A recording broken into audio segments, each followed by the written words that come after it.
Vamos falar de forma mais específica hoje da teologia e da igreja. Nós já falamos no primeiro dia a respeito do pensamento de Antônio Gramsci. Ontem, mais especificamente, nós falamos da Escola de Frankfurt. Hoje gostaríamos de falar especificamente da teologia da libertação e como é que se encaixa a teologia da libertação nisso tudo. Como nós vimos, dentro do pensamento marxista, originário, mais especificamente do pensamento marxiano, não é? Aqui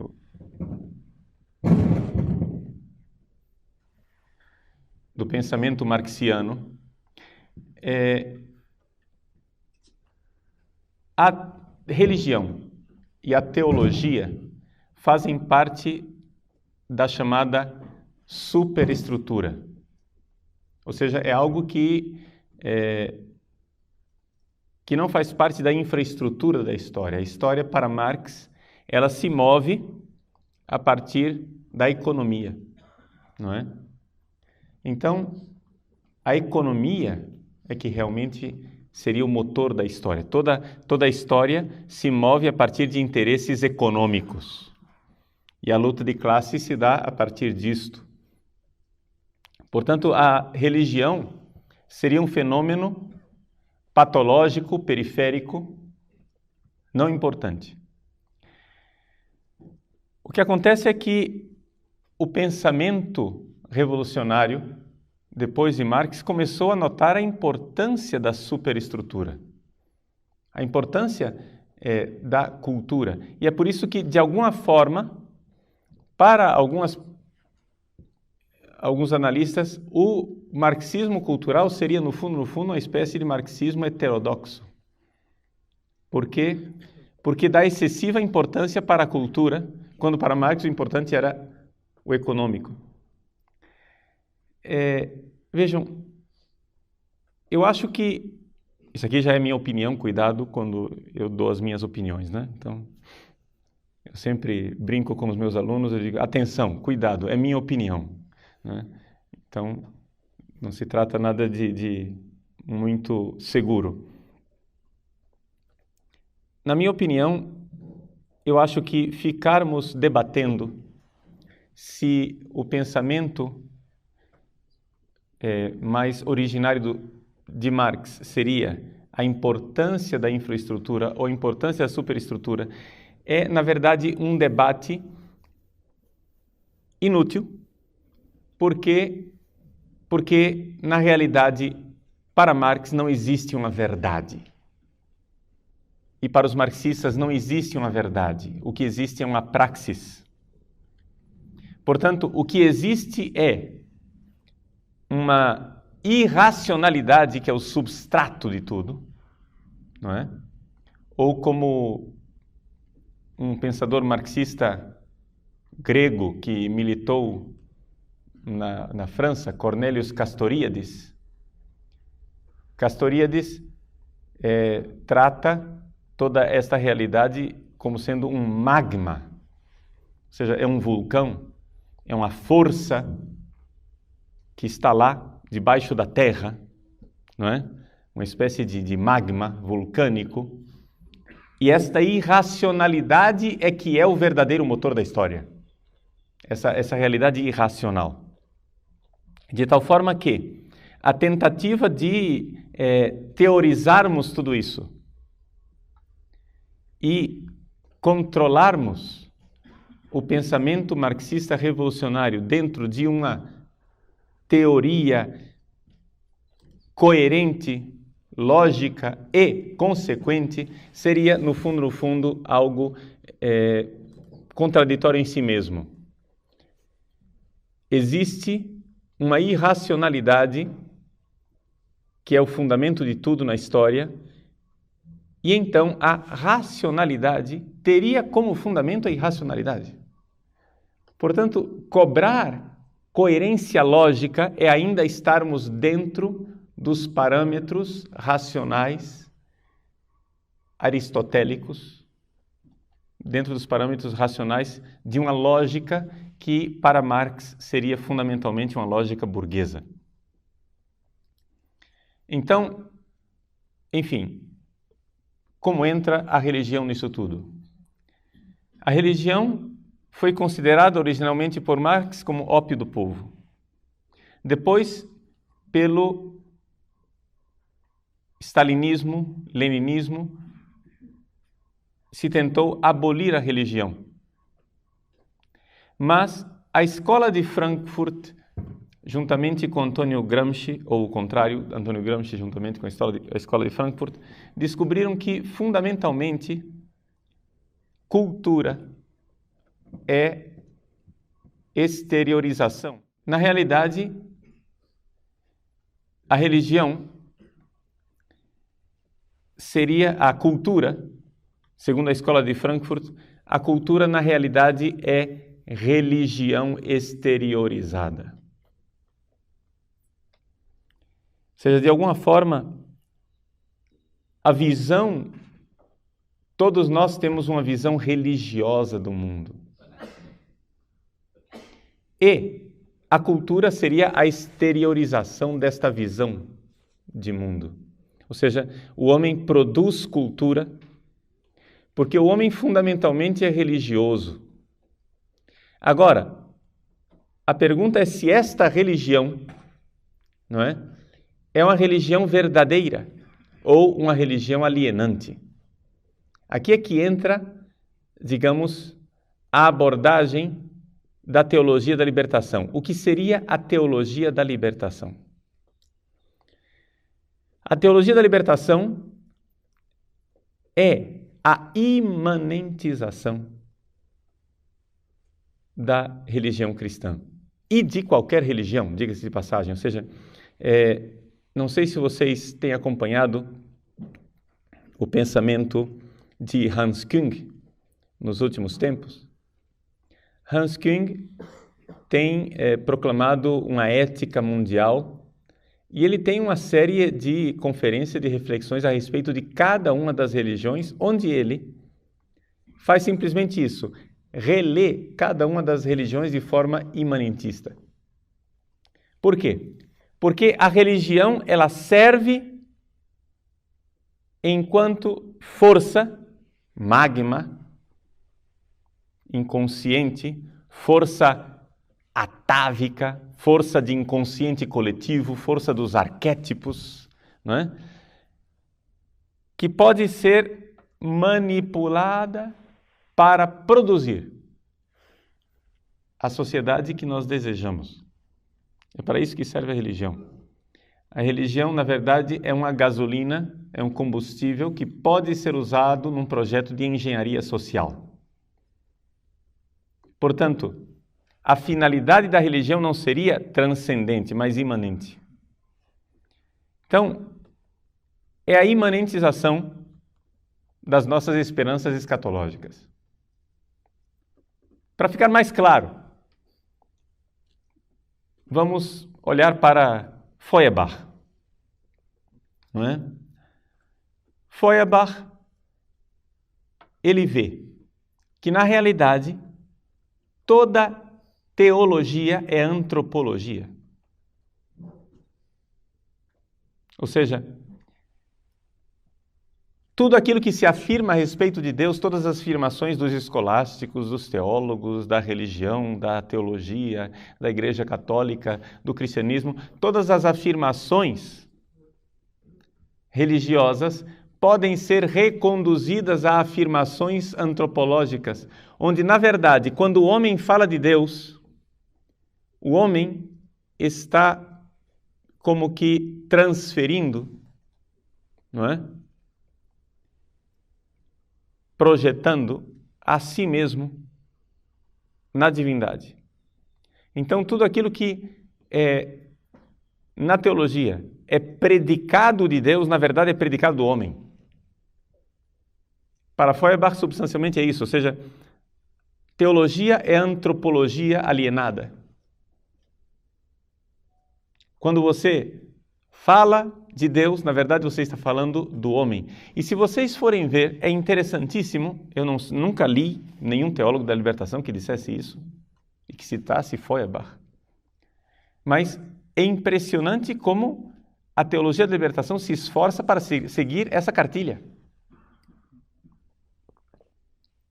Ou seja, na realidade, tudo aquilo que se refere a Deus é relido em chave antropológica e, mais especificamente, em chave sociológica. Antropologia e sociologia, ou seja, sociologia e antropologia coletiva, né? Digamos assim, em palavras pobres. Então, essa realidade de um antropocentrismo em que todo o conteúdo do sagrado e do transcendente é esvaziado na imanência humana. Saindo da teoria, vamos para a prática.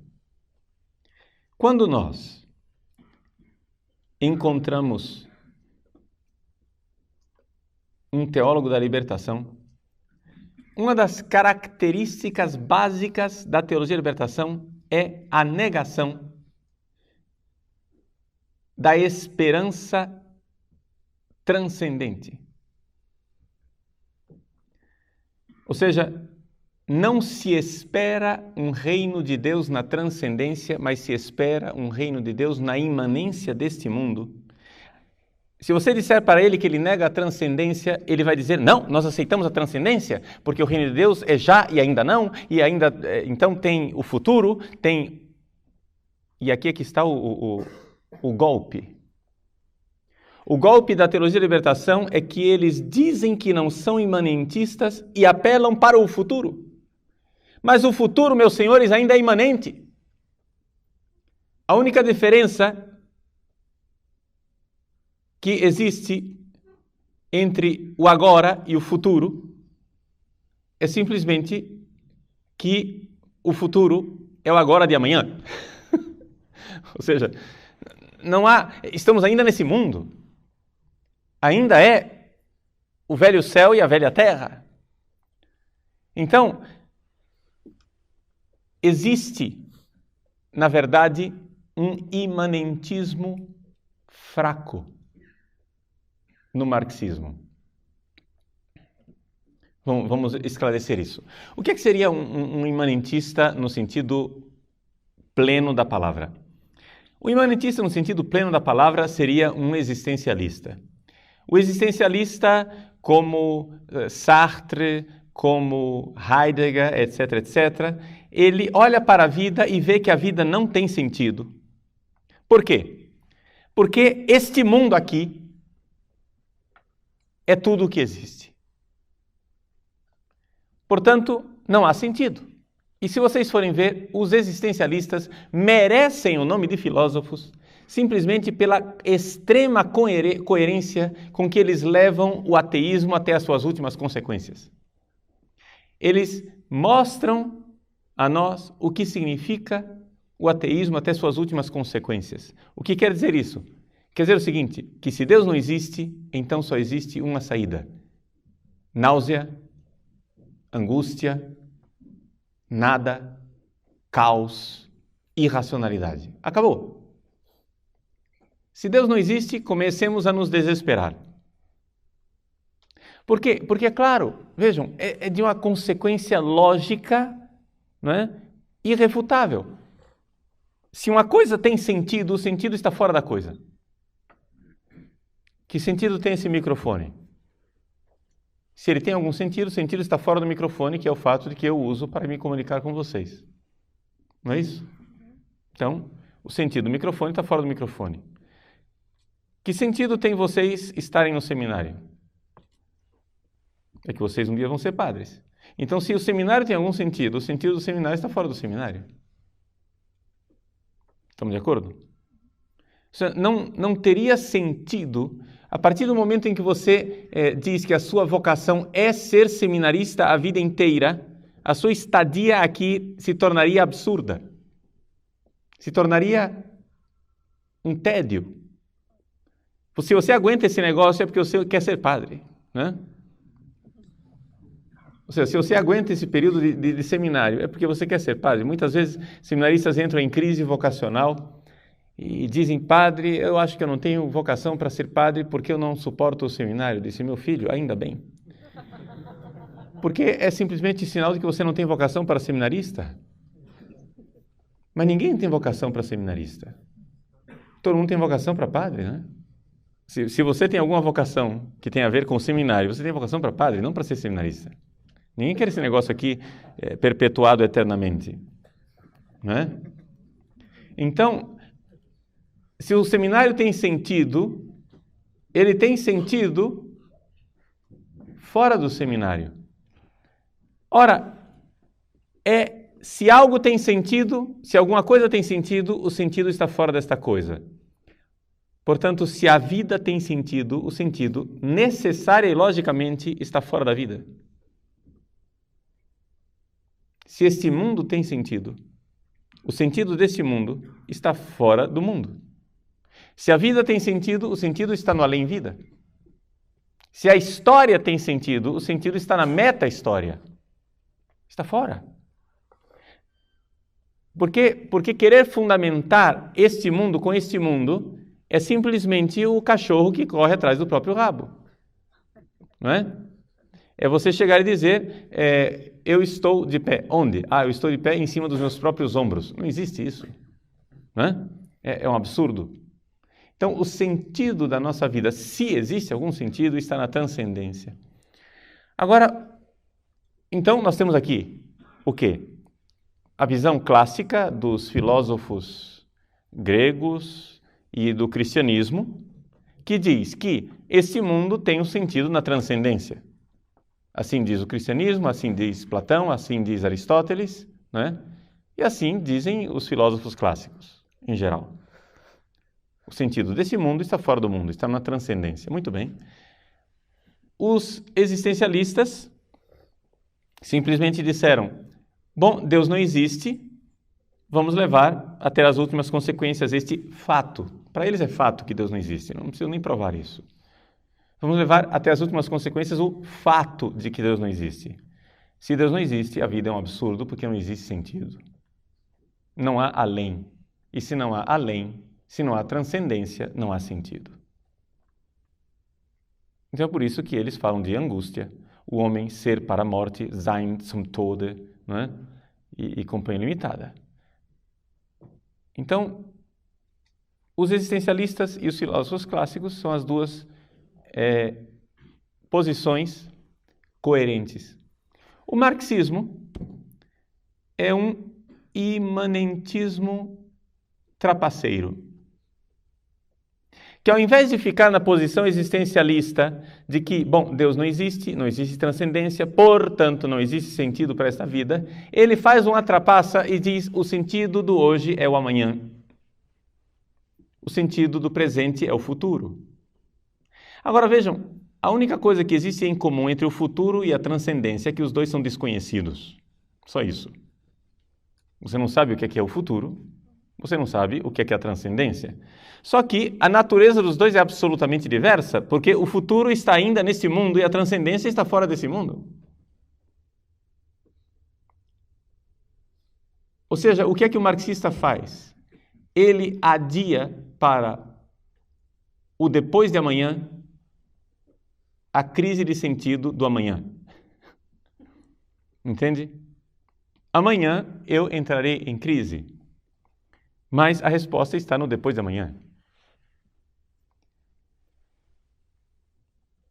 Portanto, o marxismo é isso. A imanentização do sentido transcendente que é adiado para o amanhã, para uma promessa de uma sociedade futura. Ora, se o mundo futuro é o sentido de tudo, se a sociedade perfeita é o sentido de tudo, a pergunta cabal, da qual nós não podemos fugir, é o seguinte: que sentido tem essa sociedade futura? Entende? Se o sentido do hoje é o amanhã, a pergunta é: e que sentido tem o amanhã? Compreendem? Porque a busca de sentido continuará se a história continuar. Só existe uma forma de frear esta busca de sentido, que é falar de uma meta-história, de uma realidade que transcende essa história, que dela é fundamento, mas que ao mesmo tempo é transcendente. Então, a teologia da libertação, ela é a aplicação religiosa deste, digamos assim, dogma marxista. Qual é o sentido da igreja hoje? O sentido da igreja hoje é uma igreja do amanhã. E essa igreja do amanhã recebe um apelido, Reino de Deus.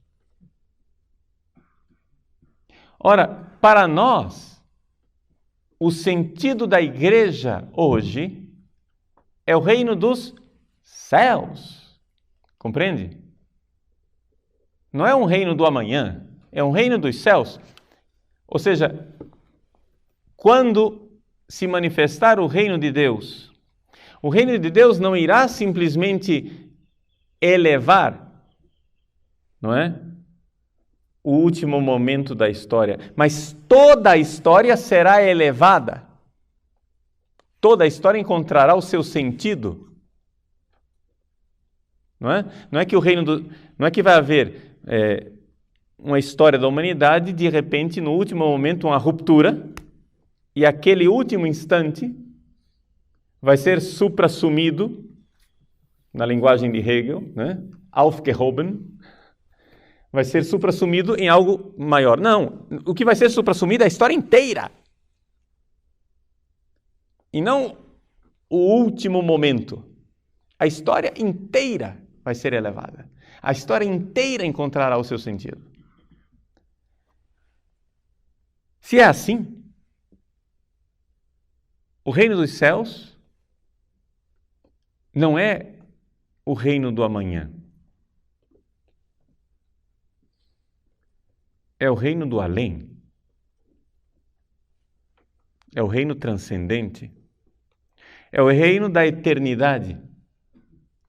E a eternidade veio e rompeu na história. A eternidade irrompeu dentro da história humana e se fez carne. Aqui nós temos o paradoxo do cristianismo,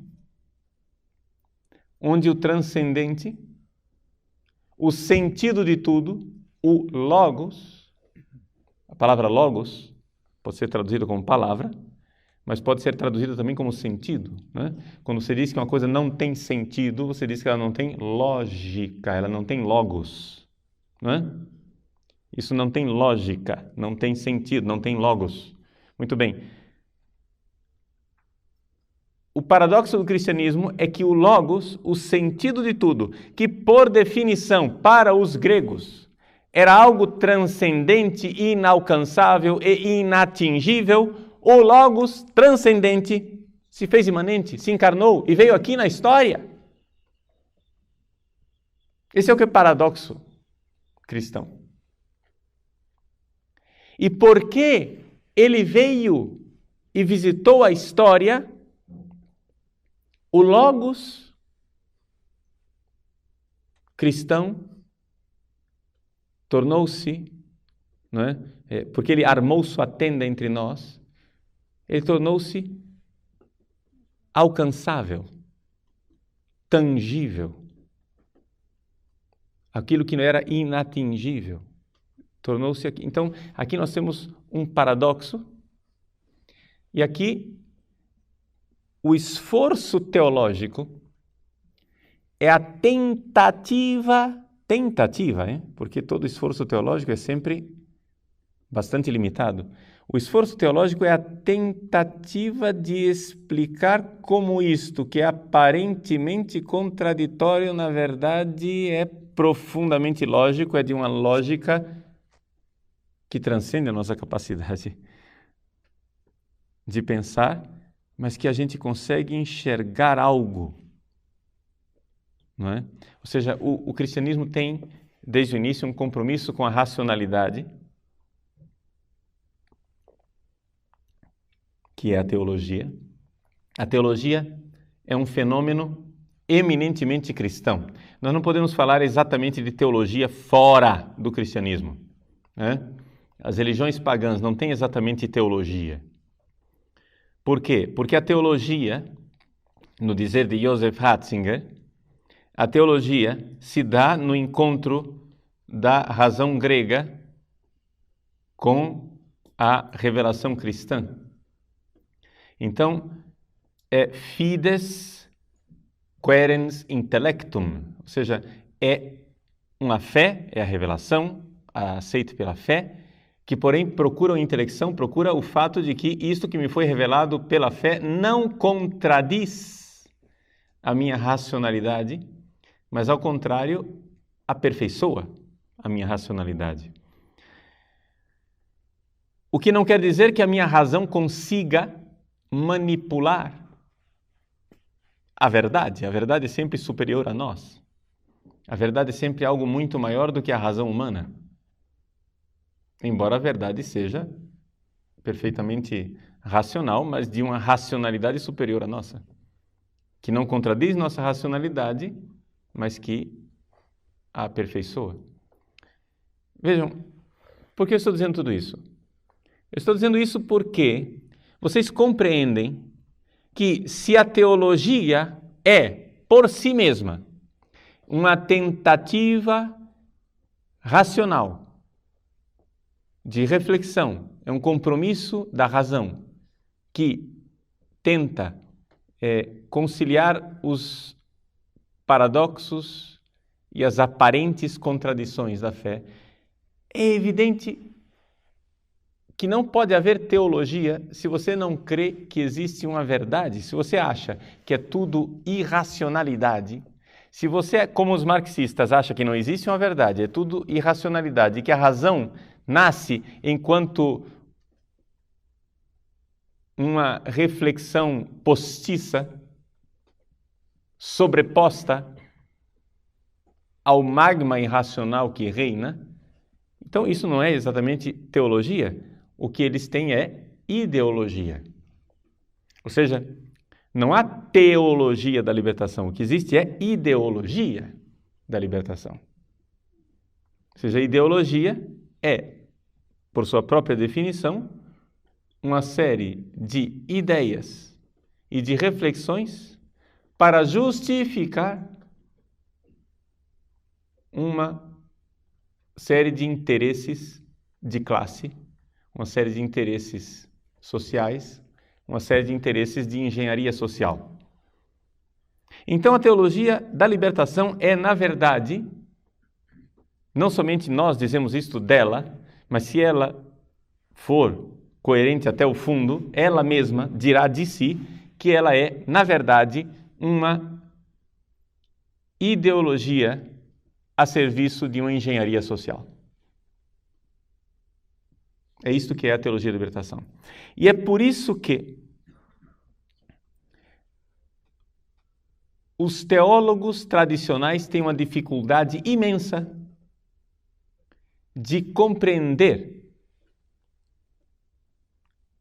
a forma de pensar de um teólogo da libertação. Por quê? Nós que fomos formados numa lógica escolástica, aristotélico, tomista, etc., etc., ficamos toda hora indignados e acusando os marxistas de incoerência. Mas isso é incoerência lógica, isso é uma falácia. O silogismo não decorre, as premissas estão mal fundamentadas, etc., etc. E a gente fica colocando a coisa dentro da nossa lógica. Mas o problema é o seguinte, a lógica que eles seguem não é esta. A coisa é outra. Quando Antônio Gramsci, nos seus cadernos do cárcere, se pôs a estudar Maquiavel, ele estava expressando exatamente aquilo que é a lógica revolucionária. A lógica revolucionária é o seguinte: bom é aquilo que ajuda a revolução, mal é aquilo que atrapalha a revolução. É simples. As pessoas ficam acusando de incoerência. Por exemplo, um teólogo da libertação, não é? Vê um seminarista, um padre de batina, e o acusa de estar dentro daquela batina escondendo o homossexualismo. Por que você esconde atrás dessa batina? Na verdade, você tem alguma tendência homossexual. E então, tece comentários mordazes a respeito da hipocrisia de uma ideologia romana que esconde uma podridão imensa e uma falta de coerência. Ato contínuo, este mesmo teólogo da libertação começa a defender os direitos dos homossexuais de se casarem e que a igreja é hipócrita porque não aceita os homossexuais. Mas não era você que há 5 minutos atrás condenava os homossexuais de batina? Você há 5 minutos atrás fez uma catilinária contra os homossexuais de batina hipócritas e agora você está tecendo loas, né, e louvaminhas aos direitos dos homossexuais e ao orgulho gay. Mas que incoerência! Que incoerência! Mas não existe incoerência nenhuma. Incoerência é se você pensar com a sua lógica aristotélica. Profundamente coerente é se você notar que para eles são homens que estão para além do bem e do mal. Porque não existe verdade. Você acha que existe uma verdade? Ele já transcendeu isso. Ele já se livrou desta sua tara atávica de achar que existe uma verdade. Não existe verdade. O que existe é aquilo que ajuda a revolução ou atrapalha a revolução.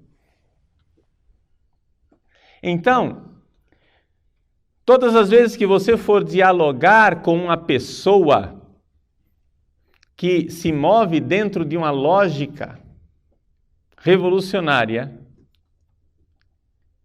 você ficará desconcertado com a falta de coerência lógica dele. E se você continuar argumentando nesse sentido, você já perdeu a argumentação. Você tem que, para conseguir dialogar com essa pessoa, pensar do jeito que ele pensa, ou seja, ele pensa de trás para frente. Ele primeiro vê o que ele quer conseguir e depois ele monta um argumento que sustente. Depois, quando você derruba aquele argumento, ele inventa outro, mesmo que esse segundo argumento contradiga o primeiro. Compreende isso? Então, ele sabe o que ele quer. Isso é o que nós chamamos de primado da praxis sobre a teoria.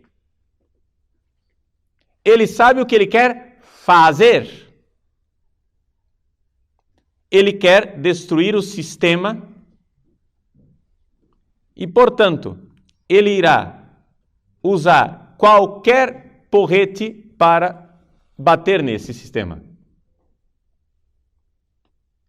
E se você puser abaixo um argumento, ele inventará um segundo. Mesmo que esse segundo contradiga o primeiro. Ou seja, é conveniente para destruir o imperialismo romano chamar de homossexuais e escandalizar os tradicionalistas, chamar de homossexuais todo mundo que usa batina. É conveniente.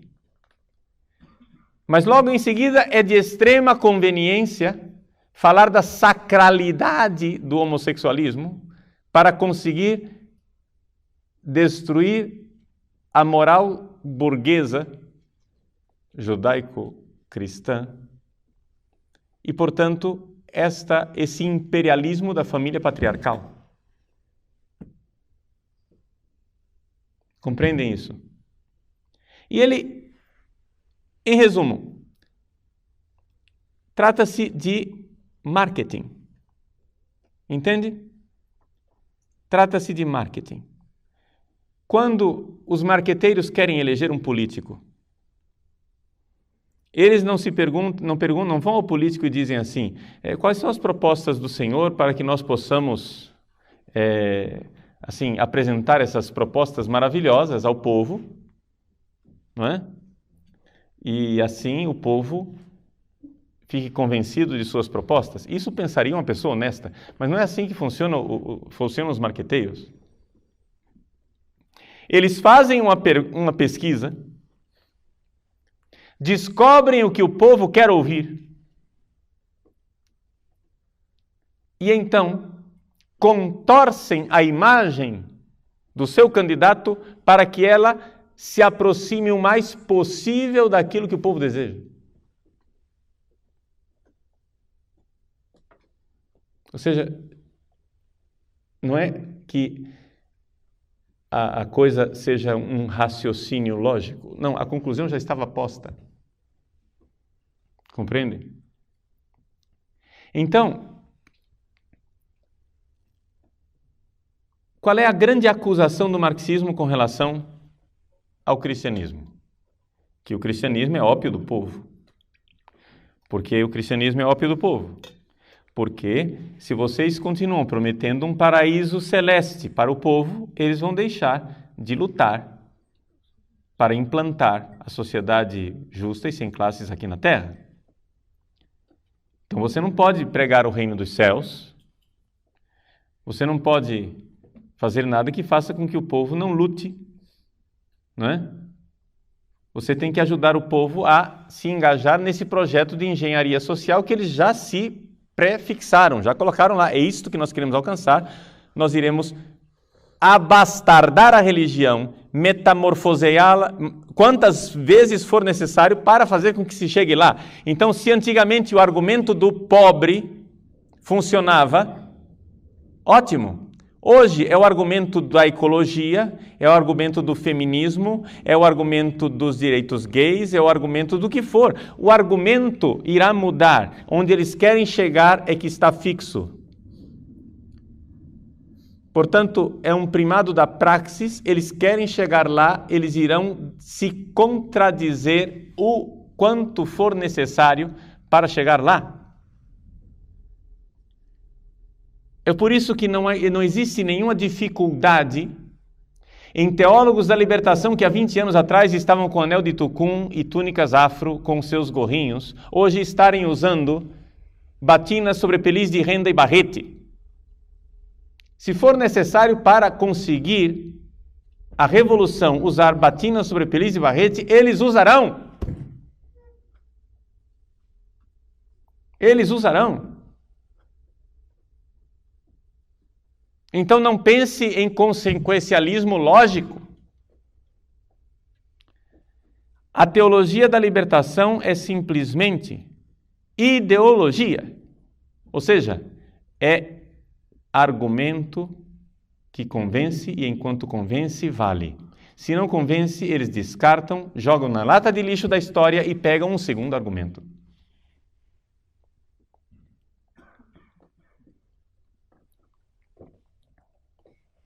Teologia da libertação é teologia a serviço do partido. É aqui que está a realidade. Por isso, se você,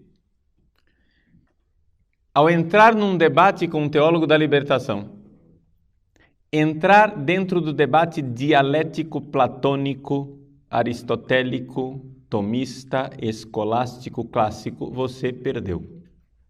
Por quê? Porque dentro dos diálogos platônicos, dentro da dialética clássica, não tem nada a ver aqui com a dialética hegeliana, ou seja, tem a ver, mas não tem a ver, ou seja, estou falando aqui em sentido de diálogo de busca da verdade, né? Diálogo acadêmico. Quando você se põe nesse diálogo que busca a verdade, a dialética clássica supõe que as pessoas em debate têm boa vontade e estão buscando a verdade. Ponto. Esse pressuposto não existe num debate com um revolucionário. O revolucionário não está buscando a verdade porque ele não crê que exista a verdade. E, portanto, ele não vai procurar sinceramente uma verdade, porque para ele não existe sinceridade. Ou seja, toda razão é, na verdade, ilusão. Ou seja, lembremos-nos de Paul Ricoeur, que nos fala dos três maîtres à suspicion, dos três mestres da suspeita. Nietzsche, Marx e Freud. Para eles, para esses mestres da suspeita, o que é a razão? Para Nietzsche, a razão é ilusão. Para Freud, é racionalização, mecanismo de defesa. E para Marx, é ideologia. Ou seja, nenhum deles crê na verdade. Nenhum deles crê que a razão possa conhecer a verdade. Para estes senhores, o ser humano é um animal defeituoso. É um animal que tem uma coisa chamada razão. A razão é um defeito que nos impede de estar em contato com o mundo real. O mundo real é o mundo da luta pelo poder, é o mundo do darwinismo, é o mundo da lei do mais forte, é o mundo da luta de classes, é o mundo da libido sexual agressiva, é o mundo do Übermensch, do supra-homem, do supra-humano, do homem que se livrou da racionalidade e da divindade e que agora vive a realidade ictônica, tenebrosa, irracional, satânica, digamos assim, para usar uma linguagem cristã que eles não usam, a realidade satânica do que é tenebroso, do irracional, do ilógico. Este é o mundo real. Essa realidade luminosa, apolínea, solar, não é? Da razão é simples ilusão. O mundo é subterrâneo, o mundo é magma, o mundo é lá embaixo, é vulcânico. Então, aqui está a grande dificuldade. Agora vejam só. Estes senhores tentaram acabar com a igreja, mais de uma vez. Levaram as igrejas, os católicos e os ortodoxos para os gulag russos e etc. Fizeram a guerra civil espanhola e mataram sei lá quantos milhares de cristãos. Tentaram fazer revoluções e acabar com os cristãos. Só que eles notaram que não estava funcionando, porque nada disso conseguia tirar o povo da alienação religiosa. E então, eles fizeram o plano B. O que é o plano B? O plano B é o seguinte: você não consegue vencê-los, junte-se a eles, infiltrando-se e mudando a religião desde dentro. Ou seja, o que nós estamos assistindo dentro da Igreja Católica, a teologia da libertação é um projeto de engenharia social dentro de uma parte da sociedade chamada Igreja, em que desde dentro, eles infiltrados desde dentro, conseguem fazer com que a Igreja mude a sua própria natureza. E isto com a ajuda de tantas outras coisas e de tanta gente que nem pensava em ajudar nisso. Por exemplo, quando vocês pegam um teólogo como Karl Rahner não é da teologia da libertação. Mas a abordagem antropológica de Rahner serve, tudo serve. Por quê? Porque Rahner, com sua influência kantiana, não é? Rahner transforma a religião naquilo que eles creem que é a religião, ou seja, numa realidade mental. Por quê? Porque Rahner começa a mostrar que Rahner estuda Kant, vê que existem categorias transcendentais na mente humana, e Rahner então analisa e vê que existe um transcendental sobrenatural. Ou seja, a religião, ao invés de ser algo na história, é um evento, é um acontecimento histórico, a religião é algo aqui, na minha mente, na minha cabeça. Então, tudo isso serve. Eles vão usar tudo isso. O que é que não será absolutamente aceito pela teologia da libertação? É o cristianismo como acontecimento.